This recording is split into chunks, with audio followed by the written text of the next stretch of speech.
People exclusive സംസ്ഥാനത്തെ സ്വാശ്രയ nursing കോളേജുകളിലും മാനേജ്മെന്റുകളുടെ ഫീസ് കൊള്ള 50% സർക്കാർ മെറിറ്റ് സീറ്റുകളിലാണ് മാനേജ്മെന്റ് സീറ്റുകളിലെ തുക കോളേജുകൾ ഈടാക്കുന്നത്.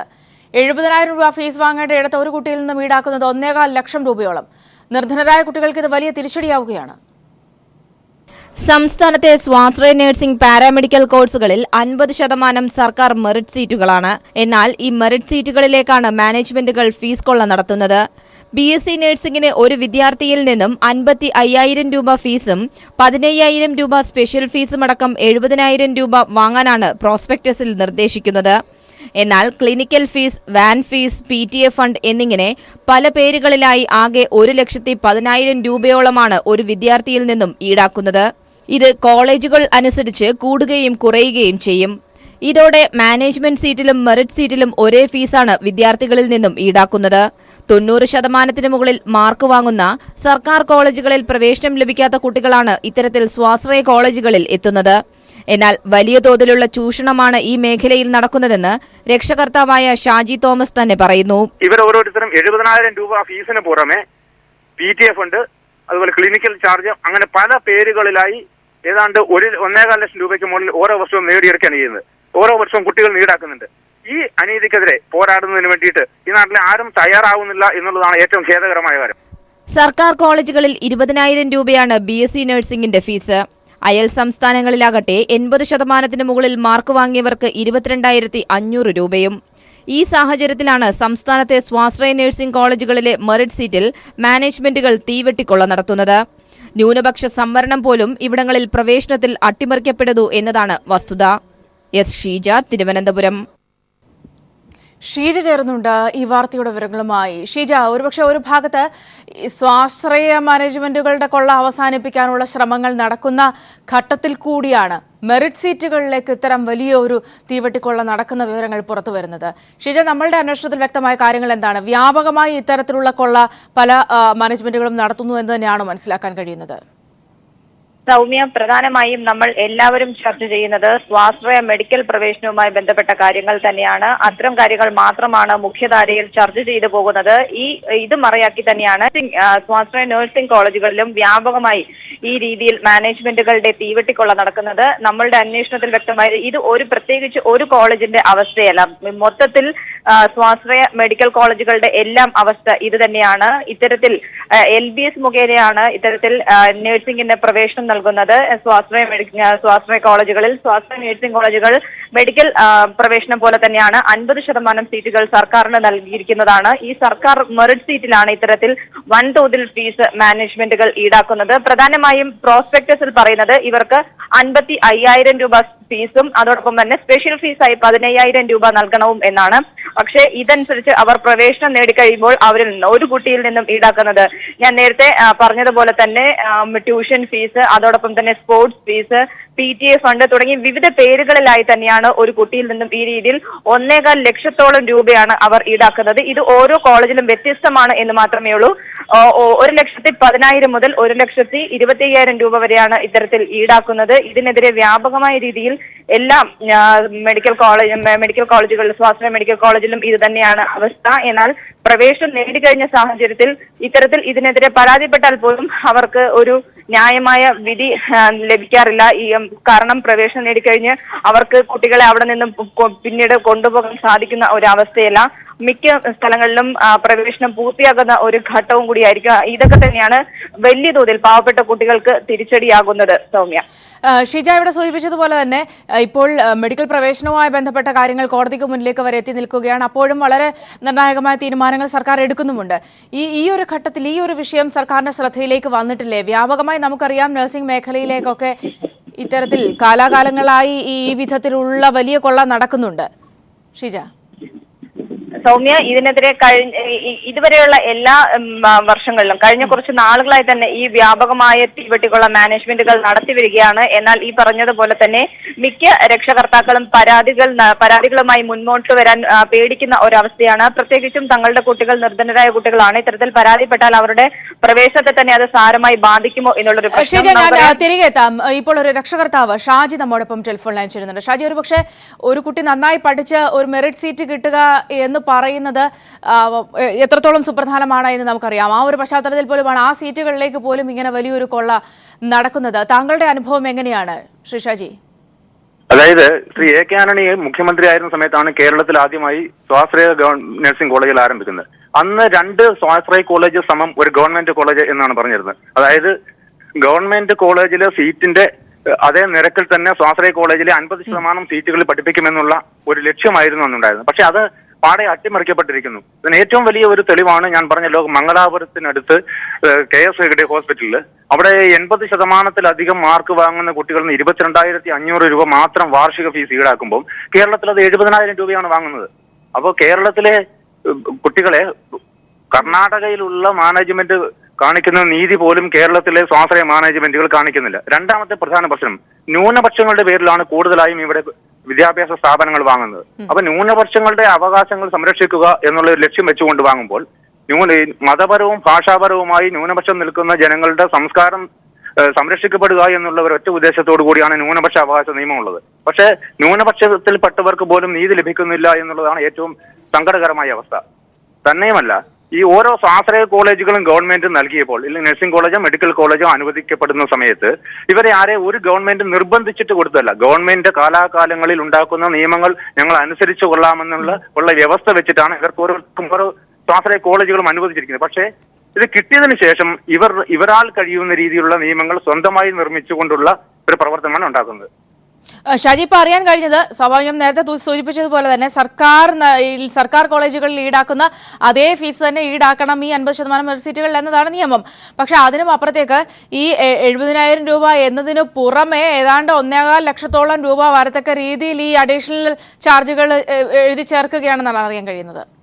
തീർച്ചയായും. കാരണം അതായത് ഗവൺമെന്റ് കുട്ടികളിൽ നിന്ന് അപേക്ഷ സ്വീകരിക്കുന്ന സർക്കാർ LBS മുഖേന അപേക്ഷ സ്വീകരിക്കുന്നത് ഗവൺമെന്റ് സീറ്റുകളിലേക്കുള്ള അപേക്ഷയാണ് സ്വീകരിക്കുന്നത്. ഗവൺമെന്റ് സീറ്റുകളിലേക്കുള്ള അപേക്ഷ സ്വീകരിക്കുമ്പോൾ ഏതാണ്ട് 400ഓളം സീറ്റുകൾ മാത്രമാണ് നമ്മുടെ സർക്കാർ നഴ്സിംഗ് കോളേജുകളിലുള്ളത്. ബാക്കി 401 ഉദാഹരണത്തിന് 401ാമത്തെ ആൾ വന്നു കഴിഞ്ഞാൽ അവരെ മെറിറ്റ് സീറ്റുണ്ട് ഇവിടെ നമ്മുടെ സ്വാശ്രയ കോളേജുകളിൽ അവിടെ പോയി ചേരാമെന്ന് പറഞ്ഞിട്ട് അങ്ങോട്ടുള്ള അലോട്ട്മെന്റ് കൊടുക്കുകയാണ് ചെയ്യുന്നത്. ആ കുട്ടികൾ ആ അലോട്ട്മെന്റ് മെമ്മോയുമായിട്ട് ഇവിടെ എത്തുമ്പോഴാണ് കൃത്യമായിട്ട് ഇവർ 70,000 രൂപ വെച്ച് ഈടാക്കുന്നത്. ഇവർക്ക് മറ്റു കോളേജുകളിൽ ഇതിൽ ഏറ്റവും രസകരമായ അവസ്ഥ, നമ്മുടെ മറ്റ് ഡിഗ്രി കോഴ്സുകൾ ആരംഭിച്ചിട്ട് 2 മാസം പിന്നിട്ടിരിക്കുന്നു കേരളത്തിൽ. 2 മാസം പിന്നിട്ടതിന് ശേഷം ഇവർക്ക് മറ്റൊരു കോളേജിലും ഇനി ചേരാൻ കഴിയില്ല. അപ്പൊ LBSന്റെ ഇത്തരത്തിലുള്ള നിലപാടുകൾ, അല്ലെങ്കിൽ ഗവൺമെന്റ് നിലപാടുകൾ, മെഡിക്കൽ വിദ്യാഭ്യാസ വകുപ്പിന്റെ നിലപാടുകൾ, ഇവ കാരണം കുട്ടികൾക്ക് മറ്റൊരു കോളേജിലും ചേരാൻ കഴിയാതെ ഇവർ പറയുന്നിടത്ത് തന്നെ ചേരേണ്ട അവസ്ഥയാണുള്ളത്. അതായത് മാനേജ്മെന്റ് സീറ്റിനും മെറിറ്റ് സീറ്റിനും ഒരേ ഫീസ് തന്നെയാണ് ഈടാക്കുന്നത്. 55,000 രൂപ ഫീസും 15,000 രൂപ സ്പെഷ്യൽ ഫീസും അടക്കം. അപ്പൊ 20,000 രൂപയ്ക്ക് യഥാർത്ഥത്തിൽ ഇവർ വ്യവസ്ഥ വെച്ചിരിക്കുന്നത്, സ്വാശ്രയ കോളേജുകൾ ആരംഭിക്കുന്ന സമയത്ത് വ്യവസ്ഥ വെച്ചിരിക്കുന്നത് ഇവർ 70,000 രൂപയ്ക്ക് 20,000 രൂപയ്ക്ക് ഗവൺമെന്റ് സീറ്റിൽ എത്രയാണ്, ഗവൺമെന്റ് നഴ്സിംഗ് കോളേജിലെ സീറ്റിന് 50% കുട്ടികളെ പഠിപ്പിച്ചുകൊള്ളാമെന്നുള്ള വ്യവസ്ഥയുണ്ടായിരുന്നു. പക്ഷെ ഇത് അട്ടിമറിക്കപ്പെട്ടത് സ്വാശ്രയ മാനേജ്മെന്റ്, അതായത് മെഡിക്കൽ കോളേജുകളുടെ കേസുകൾ നടക്കുമ്പോൾ സമ്പന്നരായ ആൾക്കാർ ആ വഴിക്ക് പോകും. ഈ സ്വാശ്രയ മാനേജ്മെന്റുകൾക്ക് വേണ്ടി ബാധിക്കാൻ പ്രഗത്ഭരായ അഭിഭാഷകരെ അവർ അണിനിരത്തും. കാരണം അവർ സമ്പന്നരാണ്. ഈ സാധാരണക്കാർ, ഏറ്റവും പാവപ്പെട്ടവരുടെ മക്കൾ പഠിക്കുന്ന നഴ്സിംഗ് കോളേജുകളെ കുറിച്ച് ചിന്തിക്കാനോ അവരുടെ കാര്യങ്ങളെ കുറിച്ച് പറയാനോ പരിഹരിക്കാനോ ഇവിടെ ആരും തയ്യാറാവുന്നില്ല എന്നുള്ളതാണ് സത്യം. ഈ വിഷയങ്ങൾ പരാതിപ്പെട്ടിരുന്നോ? മാനേജ്മെന്റുകളുമായി പരാതിപ്പെട്ടിരുന്നോ? ഈ ഒരു വിഷയം ആരുടെയും ശ്രദ്ധയിൽ, അധികൃതരുടെയൊക്കെ ശ്രദ്ധയിൽ ചൂണ്ടിക്കാണിച്ചിരുന്നോ ഷാജി? ഞാൻ മുൻ ഗവൺമെന്റ് കാലത്ത് ഇത് സംബന്ധിച്ച് നിവേദനങ്ങൾ അന്ന് എല്ലാവർക്കും അയച്ചു കൊടുത്താണ്. പക്ഷെ യാതൊരു നടപടിയും ഉണ്ടായില്ല. ഞാനിപ്പോ ജെയിംസ് കമ്മീഷൻ ഇതുമായിട്ട് ബന്ധപ്പെട്ട് ഒരു പരാതി സമർപ്പിച്ചിട്ടുണ്ട്. പക്ഷെ ജെയിംസ് കമ്മീഷനിൽ കിട്ടിയ മറുപടി എന്ന് പറഞ്ഞാൽ ഇത് അനുഭാവപൂർവ്വം പരിഗണിക്കാം എന്നുള്ള ഒരു മറുപടി മാത്രമാണ് കിട്ടിയിരിക്കുന്നത്. പക്ഷെ എനിക്ക് തോന്നുന്നു ശ്രീ ഷാജി, ഇത് നേരത്തെ താങ്കൾ സൂചിപ്പിച്ചതുപോലെ തന്നെ യഥാർത്ഥത്തിൽ ഈ 20,000 രൂപയ്ക്ക് തന്നെ ഇവർക്ക് അഡ്മിഷൻ നൽകേണ്ടതാണ്. അതാണ് യഥാർത്ഥത്തിലുള്ള വ്യവസ്ഥ. ഇത് ഒറ്റയടിക്ക് അല്ലെങ്കിൽ ഒരു സുപ്രഭാതത്തിൽ സംഭവിച്ച കാര്യമല്ല. കാലാകാലങ്ങളായി ഇങ്ങനെ വലിയൊരു സപ്പോർട്ട് ഇവർക്ക് ലഭിക്കുന്നുണ്ട്, പല മൗനാനുവാദങ്ങളും ലഭിക്കുന്നുണ്ട്. താങ്കൾ സൂചിപ്പിച്ചതുപോലെ തന്നെ ഇവിടെ ഇത് എന്തെങ്കിലും എതിർപ്പ് അറിയിച്ചാൽ അല്ലെങ്കിൽ ഈ ഫീസ് കൊടുത്ത് ആ സീറ്റിൽ കയറില്ല എന്ന് പറഞ്ഞാൽ ആ കുട്ടിയുടെ ആ വർഷമേ നഷ്ടപ്പെടുന്ന ഒരു അവസ്ഥയാണുള്ളത്. അതായത് ഇവിടെ നമുക്ക് ഒരാൾ ഒരു അഡ്മിഷൻ എടുക്കുന്ന സമയത്ത് ഞാൻ മുമ്പ് സൂചിപ്പിച്ചു കഴിഞ്ഞു, ഇവർ മറ്റ് കോഴ്സുകളിലേക്ക് ഇവർക്ക് ചേരാൻ കഴിയാത്ത ഒരു അവസ്ഥയാണ്. തന്നെയുമല്ല, ഇവർ 20,000 രൂപയ്ക്ക് ഫീസിന് പഠിപ്പിക്കേണ്ടത് ഏത് സമയത്ത് അട്ടിമറിക്കപ്പെട്ടു, ഗവൺമെന്റുമായിട്ടുള്ള ധാരണ എന്നാണ് അട്ടിമറിക്കപ്പെട്ടത് എന്നുള്ളതിനെ കുറിച്ച് അന്വേഷിക്കേണ്ടിയിരിക്കുന്നു. പ്രധാനമായിട്ടും ഈ ഞാൻ പറഞ്ഞല്ലോ, സ്വാശ്രയ മെഡിക്കൽ കോളേജുകളുടെ ചർച്ചകൾ നടക്കുമ്പോൾ അവിടെ അവർക്ക് വേണ്ടി വാദിക്കാനും അതിനു വേണ്ടി അണിനിരക്കാനും മറ്റു പലരുമുണ്ട്. പക്ഷേ ഈ സാധാരണ ഇത് 90% മാർക്ക് വാങ്ങി ജയിക്കുന്ന ഒരു സാധാരണ വീട്ടിലെ പെൺകുട്ടി അല്ലെങ്കിൽ ഒരു സമ്പന്ന കുടുംബത്തിലെ പെൺകുട്ടിയാണെങ്കിൽ അവർ കേരളത്തിലെ പുറത്തോ ഏതെങ്കിലും സ്വാശ്രയ കോളേജുകളിൽ മെഡിക്കലിന് BDSന് പഠിക്കാൻ പോകുമായിരുന്നു. ഇത് പാവപ്പെട്ടവരുടെ മക്കൾ അവർക്ക് എൻട്രൻസ് കോച്ചിങ്ങിന് പോകാൻ കഴിയില്ല, അല്ലെങ്കിൽ മറ്റ് ബിരുദങ്ങൾക്ക് പോകാൻ കഴിയാത്തവർ എന്തെങ്കിലും ഒരു തൊഴിൽ സാധ്യതയുള്ള ഒരു പ്രൊഫഷണൽ കോഴ്സിലേക്ക് തിരിയുമ്പോൾ ഇവർ നഴ്സിംഗ് മേഖല തിരഞ്ഞെടുക്കും. ഇവരുടെ മാതാപിതാക്കൾ എന്ന് പറഞ്ഞാൽ സാധാരണഗതിയിൽ സാമ്പത്തികമായിട്ട് വളരെയധികം പിന്നോക്കം നിൽക്കുന്നവരും അതിനേക്കാൾ ഉപരി വിദ്യാഭ്യാസപരമായി പിന്നോക്കം നിൽക്കുന്നവരും അവർ അസംഘടിതരുമാണ്. ഇതാണ് ഇവർ ഓരോരുത്തരും മുതലെടുക്കുന്നത്. ഇവരിന്റെ മാനേജ്മെന്റിന് ഇതിന് മുതൽക്കൂട്ടാണ്. ഇവരാരും പ്രതികരിക്കാറില്ല. തന്നെയുമല്ല, സ്വാശ്രയ മാനേജ്മെന്റിന് കീഴിലുള്ള കോളേജിൽ നമ്മൾ അഡ്മിഷൻ എടുത്തു കഴിഞ്ഞാൽ അവർക്ക് കൂടുതലൊന്നും അവരോട് ചോദിക്കാനോ പറയാനോ കഴിയില്ല. ഏറ്റവും വലിയൊരു ഉദാഹരണം നമ്മുടെ സ്വാശ്രയ മാനേജ്മെന്റുകളുടെ കീഴിൽ ഇല്ലെങ്കിൽ നഴ്സിംഗ് കോളേജുകളിൽ പഠിക്കുന്നവർക്ക് മൊബൈൽ ഫോൺ പോലും ഉപയോഗിക്കാൻ കഴിയാത്ത അവസ്ഥയാണുള്ളത്. അപ്പൊ ഇവർ ആരോടും പരാതിപ്പെടുകയോ ആരോടെങ്കിലും പരാതി പറയാനോ കഴിയില്ല. എനിക്ക് തോന്നുന്നു സമീപകാലത്തായി ഒരുപാട് കുട്ടികൾ അന്യ സംസ്ഥാനങ്ങളിലേക്ക്, പ്രത്യേകിച്ച് കർണാടകം പോലെയുള്ള ഭാഗങ്ങളിലേക്കൊക്കെ പഠിക്കാൻ പോകുന്നതിന്റെ ഒക്കെ ഒരു കാരണം ഇതുകൂടിയാകാം. തീർച്ചയായും. ഞാൻ പറഞ്ഞല്ലോ, ഇതിപ്പോ മംഗലാപുരത്തെ KS ഹോസ്പിറ്റൽ മാത്രമല്ല, ഏനപ്പായിൽ അവിടെ 22,500 രൂപ മാത്രമേ ഉള്ളൂ. തന്നെയല്ല, ഇതിന് മുൻപ് 2 വർഷം മുൻപ് ഞാൻ പറഞ്ഞ മംഗലാപുരത്തെ സ്ഥാപനത്തിൽ 16,750 രൂപ വാർഷിക ഫീസ് ഉണ്ടായിരുന്നുള്ളൂ. ഈ 16,750 രൂപ വാർഷിക ഫീസ് അവിടെ 80% മാർക്കിന് മുകളിൽ ഉള്ള കുട്ടികൾക്ക് അവർ പ്രത്യേക സ്കോളർഷിപ്പ് മംഗലാപുരത്ത് നൽകുമ്പോൾ ആ മര്യാദ പോലും നമ്മുടെ ന്യൂനപക്ഷങ്ങളുടെ പേരിൽ സ്ഥാപനങ്ങൾ വാങ്ങി. നമ്മോടൊപ്പം ടെലിഫോൺ ലൈൻ ചേരുന്നുണ്ട്. വിജിൻ, ഇവിടെ നമുക്കറിയാം ഒരു ഭാഗത്ത് സ്വാശ്രയ മാനേജ്മെന്റുകളുടെ ഒക്കെ പ്രത്യേകിച്ച് മെഡിക്കൽ പ്രവേശനവുമായി ബന്ധപ്പെട്ട വലിയൊരു നിയമ പോരാട്ടമൊക്കെ നടക്കുന്ന ഒരു ഘട്ടത്തിൽ കൂടിയാണ് ഈ ഒരു വിഷയം ശ്രദ്ധയിലേക്ക് കൊണ്ടുവരുന്നത്.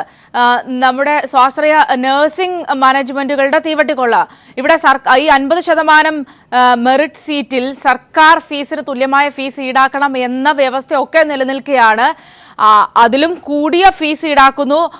അതോടൊപ്പം തന്നെ അതിന് പുറമെ പല അഡീഷണൽ ഫീസുകളും എഴുതി ചേർത്ത്, അതായത് നിലവിൽ വാങ്ങിക്കൊണ്ടിരിക്കുന്ന 70,000 എന്നതിനൊപ്പം അഡീഷണൽ ഫീസ് എല്ലാം കൂടി എഴുതി ചേർത്ത് 1.25 ലക്ഷം രൂപ വരെ സാധാരണക്കാരിൽ നിന്നും വാങ്ങുന്ന ഒരു അവസ്ഥയാണ് ഇപ്പോൾ സ്വാശ്രയ നഴ്സിംഗ് കോളേജുകളുടെ മാനേജ്മെന്റുകൾ എടുക്കുന്ന നിലപാട്. ശ്രീ വിജിൻ, തീർച്ചയായും ഈ വിഷയത്തിൽ ഏറ്റവും ശക്തമായ പ്രതിഷേധങ്ങൾ ഉയർന്നു വരേണ്ടതായിട്ടുണ്ട്. കാരണം കേരളത്തിലെ സ്വാശ്രയ മേഖലയിലെ വിദ്യാഭ്യാസം, പ്രത്യേകിച്ച് മെഡിക്കൽ മേഖലയിലെ വിദ്യാഭ്യാസം ഒരു കച്ചവടമായി മാറിയിരിക്കുന്ന സാഹചര്യം കൂടിയാണ്. ഇവിടെ ചർച്ച ചെയ്തതുപോലെ തന്നെ ഇപ്പോ MBBSന്റെയും BDSന്റെയും പ്രവേശനവുമായി ബന്ധപ്പെട്ട് പുറത്ത് ഏറ്റവും നല്ല ചർച്ചകൾ നടന്നുകൊണ്ടിരിക്കുകയാണ്, ഏറ്റവും വലിയ ചർച്ചകൾ നടന്നുകൊണ്ടിരിക്കുകയാണ്. അതുപോലെ തന്നെയാണ് നഴ്സിംഗ് മേഖലയിൽ നിലവിൽ പ്രവേശനം നേടിയ കേൾക്കാം ശ്രീ വിജിൻ, തുടർന്നോളൂ. നഴ്സിംഗ് മേഖലയിൽ ഉൾപ്പെടെ അതിഭീമമായ സീറ്റുകൾ ഇവിടെ ശക്തമായി പരിശോധന നടത്തണം. മുൻകാലങ്ങളിലെല്ലാം SFL ഉൾപ്പെടെ ആവശ്യപ്പെട്ടിട്ടുള്ളതാണ്. മെറിറ്റ് സീറ്റുകൾ ഉൾപ്പെടെ മാനേജ്മെന്റ് സീറ്റുകൾ വാങ്ങിച്ചുകൊണ്ട് പ്രവേശനം നടത്തുന്നു, തലവരി പണം വാങ്ങിക്കുന്നു. അതിനെല്ലാം ഇതെല്ലാം ഞങ്ങൾ പറഞ്ഞ വാദങ്ങളെല്ലാം ശരിയാണ് എന്ന് വരുന്ന രീതിയിലാണ് ഇവിടെ ചർച്ചകൾ കടന്നു വരുന്നത്. തീർച്ചയായും ശക്തമായി പരിശോധന നടത്തണം. ഗവൺമെന്റ് ഈ വിഷയത്തിൽ ഏറ്റവും ശക്തമായി ഇടപെടൽ നടത്തണം. മെറിറ്റ് സീറ്റിൽ ചേരുന്ന വിദ്യാർത്ഥികൾ ഉൾപ്പെടെ 55,000-ലധികം രൂപ വാങ്ങിക്കുന്നു എന്ന് പറയുന്നത് വലിയ വിശക് തന്നെയാണ്. വിദ്യാഭ്യാസ കച്ചവടമാണ് ഇവിടെ നടന്നുകൊണ്ടിരിക്കുന്നത്. ശക്തമായ നിയമ നടപടികൾ ഉൾപ്പെടെ സ്വീകരിക്കാൻ ഇത്തരം മാനേജ്മെന്റുകൾക്കെതിരായി നിയമ നടപടികൾ ഉൾപ്പെടെ സ്വീകരിക്കുന്നതിന് വേണ്ടി തയ്യാറാകണം എന്നുള്ളത് തന്നെയാണ് SFI സ്റ്റാൻഡ്. ഈ വിഷയത്തിൽ ശക്തമായ സമരങ്ങളുമായി തന്നെ SFI മുന്നോട്ട് പോകും എന്ന കാര്യത്തിൽ യാതൊരു സംശയവുമില്ല. കേരളത്തിന്റെ സ്വാശ്രയ മേഖലയെ വിദ്യാഭ്യാസ കച്ചവടത്തിലുള്ള മേഖലയാക്കി നിലവിൽ മാനേജ്മെന്റുകൾ മാറ്റിയിരിക്കുന്നു. ഒരുപക്ഷെ ഇവിടെ വേണ്ടത് വളരെ ഇച്ഛാശക്തിയോട് കൂടിയുള്ള ഒരു ഇടപെടലല്ലേ? സുപ്രധാനമായ ചില കാര്യങ്ങൾ നേരത്തെ ഒരു രക്ഷിതാവ് സംസാരിച്ചപ്പോഴും ആശങ്ക ചൂണ്ടിക്കാണിച്ചു. അതായത് ഒന്ന്, ഇത്തരത്തിലുള്ളൊരു നിയമം കൊണ്ടുവന്ന ഘട്ടത്തിൽ ഉണ്ടായിരുന്ന മാനദണ്ഡങ്ങൾ ഇപ്പോൾ പാലിക്കപ്പെടുന്നില്ല, അത് പരിശോധിക്കപ്പെടണം. അതൊരു ഭാഗത്ത്. ഇത്തരത്തിൽ സ്വാശ്രയ മാനേജ്മെന്റുകൾ നിലപാടുകൾ എടുത്താൽ മറ്റൊരു ഓപ്ഷനിലേക്ക് പോകാൻ പോലും കുട്ടികൾക്ക് കഴിയുന്നില്ല. അപ്പോഴേക്കും മറ്റ് പ്രൊഫഷണൽ കോഴ്സുകളെല്ലാം തുടങ്ങിയിട്ടുണ്ടാകും. ഇത്തരത്തിലുള്ള കാര്യങ്ങൾ ഈ ഒരു വിഷയത്തിൽ എനിക്ക് തോന്നുന്നു വിപുലമായ ഒരു നിരീക്ഷണം, ഇച്ഛാശക്തിയോടുകൂടിയുള്ള ഒരു അടിയന്തര ഇടപെടൽ ഉണ്ടാകേണ്ടതല്ലേ ഈ നഴ്സിംഗ് മേഖലയെ സംബന്ധിച്ചിടത്തോളം? തീർച്ചയായും ഏറ്റവും അടിയന്തരമായ ഇടപെടൽ ഈ വിഷയത്തിനൊക്കെ നടത്തേണ്ടതായിട്ടുണ്ട്. ഇവിടെ തലവരി പണം കോഴ വാങ്ങിക്കുന്ന നിലപാടുകളാണ് മാനേജ്മെന്റ് സ്വീകരിക്കുന്നത്. കേരളത്തിലെ മെറിറ്റിൽ പ്രവേശനം മികച്ച മാർക്ക് വാങ്ങിച്ച് മെറിറ്റിൽ പ്രവേശനം നേടിയ കുട്ടികൾ അവർക്ക് ഗവൺമെന്റ് പറയുന്ന ഫീസിൽ പഠിക്കാനുള്ള സൗകര്യങ്ങളാണ് മാനേജ്മെന്റുകൾ ഒരുക്കി കൊടുക്കേണ്ടത്. ആ സൗകര്യം ഒരുക്കി കൊടുക്കാതെ ആ വിദ്യാർത്ഥികളെയും രക്ഷിതാക്കളെയും ഉൾപ്പെടെ പീഡിപ്പിക്കുന്ന നിലപാടുകളിലേക്കാണ് മാനേജ്മെന്റ് പോകുന്നത്. ഇവിടെ കേരളത്തിലെ ഓരോ മാനേജ്മെന്റും, ഞങ്ങളെങ്കിൽ ഇന്ന മാനേജ്മെന്റ് പറയുന്നില്ല, ഓരോ മാനേജ്മെന്റിന്റെയും ലക്ഷ്യം അത് നഴ്സിംഗ് മേഖലയായിക്കോട്ടെ, അത് മറ്റ് മെഡിക്കൽ മേഖലകളായിക്കോട്ടെ, എല്ലാവരുടെയും ലക്ഷ്യം എന്ന് പറയുന്നത് വിദ്യാഭ്യാസത്തിന്റെ കച്ചവടം മാത്രമാണ്. ലാഭത്തിൽ മാത്രം കണ്ണു നട്ടുകൊണ്ടാണ് മാനേജ്മെന്റുകൾ മുന്നോട്ട് പോകുന്നത്. അതിനെതിരായിട്ടുള്ള പ്രതിഷേധം ഉയർന്നു വരണം. കൃത്യമായ അന്വേഷണം നടക്കണം. നിയമങ്ങളെല്ലാം കാറ്റിൽ പറത്തി പൊതുസമൂഹത്തിന്റെ മുന്നിൽ വന്ന് കള്ളത്തരങ്ങൾ ചില മാനേജ്മെന്റ് പ്രതിനിധികൾ പറയുകയാണ്. അത് തന്നെ പറയേണ്ടതായി വരികയാണ്. കാരണം കള്ളത്തരങ്ങൾ പൊതുസമൂഹത്തോട് പറയുകയും അതിന്റെ മറവിൽ നിയമങ്ങളെല്ലാം കാറ്റിൽ പറത്തിക്കൊണ്ട് ഇത്തരം തലവരിപ്പണം വാങ്ങിക്കുക, മെറിറ്റ് സീറ്റിൽ ചേർന്ന കുട്ടികളോട് ഭീമമായ ഫീസ് ഈടാക്കുക, മെറിറ്റ് അട്ടിമറിക്കുക തുടങ്ങിയ നടപടിക്രമങ്ങളുമായിട്ട് മാനേജ്മെന്റുകൾ മുന്നോട്ട് പോകുന്നു. ശക്തമായ നിയമ നടപടികൾ വേണം. അതിലാവശ്യമായ ഇടപെടലുകൾ കേരളത്തിൽ ഗവൺമെന്റ് നടത്തേണ്ടതായിട്ടുണ്ട്. വിദ്യാർത്ഥി പ്രസ്ഥാനം എന്ന നിലയിൽ, SFI എന്ന നിലയിൽ ശക്തമായ സമരങ്ങളുമായി ഇത്തരം വിഷയങ്ങളിൽ മുന്നോട്ട് പോകണം എന്ന് തന്നെയാണ് SFI തീരുമാനിച്ചിരിക്കുന്നത്. അങ്ങനെ മാനേജ്മെന്റുകളെ കേരളത്തിലെ വിദ്യാഭ്യാസ മേഖലയിൽ തോന്നും പോലെ ഇടപെടുന്ന അല്ലെങ്കിൽ ഒരു അഴിച്ചുവിട്ട രീതിയിൽ ഞങ്ങൾക്ക് ഇന്നും ചെയ്യാം എന്ന രീതിയിൽ മുന്നോട്ട് പോകുന്ന നിലപാടാണ് ഇന്ന് സ്വീകരിച്ചുകൊണ്ടിരിക്കുന്നത്. അത് തിരുത്തേണ്ടതായിട്ടുണ്ട്. പൊതുസമൂഹം ഒന്നായി ഇത്തരം വിഷയങ്ങൾക്കെതിരായി ഏറ്റവും ശക്തമായി രംഗത്തടങ്ങേണ്ട ഒരു കാലം അതിക്രമിച്ചിരിക്കുന്ന കാര്യത്തിൽ നന്ദി വിജിൻ. ഈ അവസരത്തിൽ നമ്മോട് സംസാരിച്ചതിന് ഏതായാലും നിലവിൽ മെറിറ്റ് സീറ്റുകളിലേക്കാണ് സ്വാശ്രയ നഴ്സിംഗ് കോളേജ് മാനേജ്മെന്റുകൾ വലിയ കൊള്ള നടത്തുന്നത്. സർക്കാർ കോളേജുകളിലുള്ള അതേ ഫീസ് ഈടാക്കാൻ പാടുള്ളൂ എന്ന നിയമം നിലനിൽക്കുകയാണ് വലിയ രീതിയിലുള്ള ഫീസ് കൊള്ള ഈ നഴ്സിംഗ് കോളേജ് മാനേജ്മെന്റുകൾ നടത്തുന്നത്. ഏതായാലും മറ്റൊരു ഓപ്ഷൻ ഇല്ലാതെ ഈ വൻ തുക കൊടുത്ത് അവിടെ പഠിക്കേണ്ട വലിയ ഗതികേട് ാണ് നമ്മളുടെ മിടുക്കന്മാരുമായ വിദ്യാർത്ഥികളുടെ അവസ്ഥ ഉള്ളത്. കാരണം മറ്റ് കോഴ്സുകളൊക്കെ പ്രൊഫഷണൽ കോഴ്സുകളൊക്കെ തുടങ്ങിക്കഴിഞ്ഞിരിക്കുന്നതിനാൽ ഒരുപക്ഷെ മറ്റ് കോഴ്സുകൾക്കൊന്നും പോകാനുള്ള സാധ്യതയില്ലാത്തതിനാൽ ഈ പൈസ കൊടുത്ത് അവിടെ പഠിക്കേണ്ട ഒരു അവസ്ഥയാണ് നമ്മളുടെ വിദ്യാർത്ഥികൾക്ക് ഉള്ളത്. വലിയ രീതിയിലുള്ള പ്രതിഷേധം ഏതായാലും ഉയരുകയാണ്.